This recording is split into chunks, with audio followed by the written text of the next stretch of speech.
Yes, people, welcome back to another video. Now, today I've got a nice one.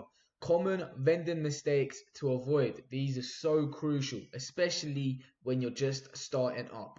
Now, before we delve into this a little bit further, go ahead, subscribe, like, and just join along for this journey and the ride.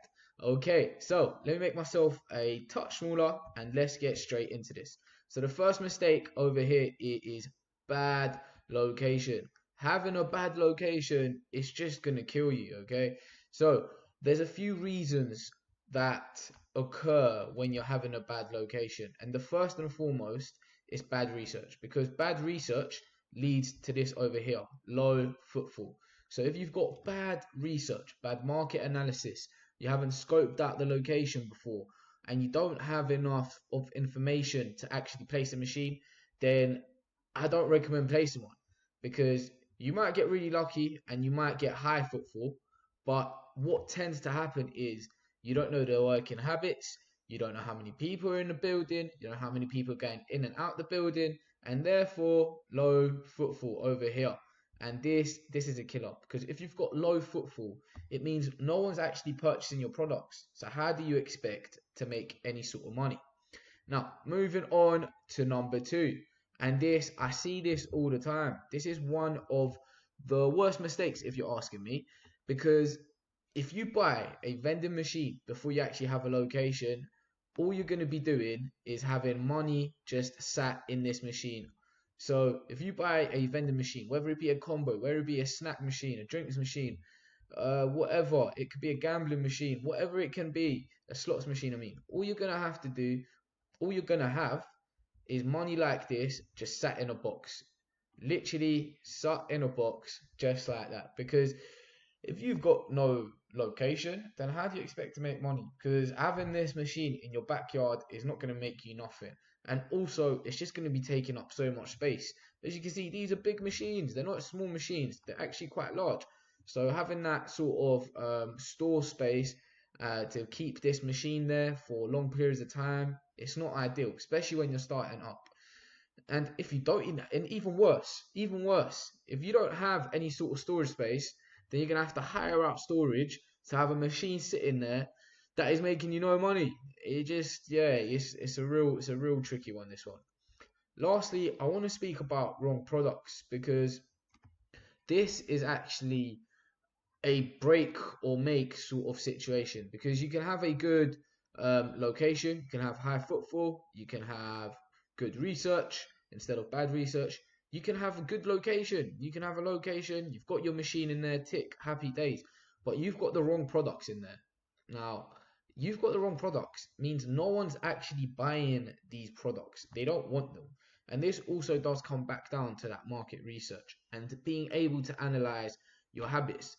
Additionally, using the MoMA app, if you're part of the NIAC sort of group and you've got the card readers on your machine, they provide you with the MoMA app, which comes with really cool back end analysis and testing sort of gear, which they don't make clear how to use. So I'm going to go into another video on how to actually set it all up and how to use it, etc., etc. But stay with me here. The wrong products. Imagine you're in a gym and you're vending chocolates.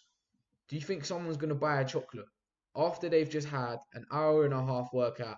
They're all pumped and they're sweating and everything's going on, and they've got the dopamine effect and endorphins and whatever, all of this stuff. You think they're really going to sit there and buy a chocolate? Imagine this is my chocolate bar here.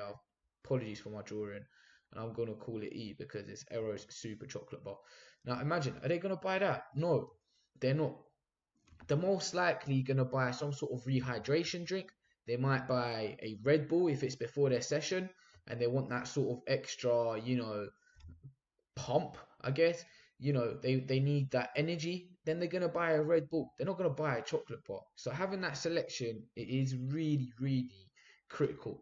Let me give you another scenario. You might be in a situation where you put a machine in a more common place, let's say like a college or a university. Now, some of these colleges and universities, they're specific on what they do. So if it's like a sports college or university, then you're going to look to put a more healthier line in. If it's more of just a generic one, then you easily get away with chocolate, snacks and crisps. And the last point that I want to make in terms of, having these sort of products, having the wrong products and etc. The healthier the products, and I'm pretty sure if you've tried to go to the gym, eat healthy, etc., you found this out yourself that eating healthy is actually expensive. So the healthier products, the protein crisps, the protein drinks, the rehydrations, your Huels, all of these things, they cost more than your chocolate bars, um, your normal canned and fizzy drinks. They cost more. So you have to also take that into sort of perception when you're putting in your products, because if you have a bigger cost when you're buying, then you're gonna have to increase your selling price. So you have the correct selling power to hit the margins that you want to hit. Therefore, if you are in a very urban area, for example, and you put a vending machine in a gym selling really expensive, Huels and all these hydration drinks we have nowadays and stuff, do you think anyone's going to buy them? But if you put, for example, just water, and you put your Lucozades that are bang normal, and you put a few, maybe a Red Bull in there, another flavor, or a very cheap or a cheaper alternative to a protein drink, then these are the things that are going to sell. So, in essence, let's quickly recap. So, to avoid the common vending machine mistakes is get a good location, spend some time researching, make sure you've got the footfall in check, and make sure that there's people going in and out. Secondly, you don't want to buy a vending machine before you've actually got your location. So you want to have your location, then buy your vending machine, looking nice and snazzy in there, and it's just chilling in your back garden. No. And then lastly, do some research into what products people actually want in their building. Maybe do a survey, put a QR code on your machine, and be able to understand the trends and analyze what products are performing well, which are not, do your rotation, stock correctly, etc. etc.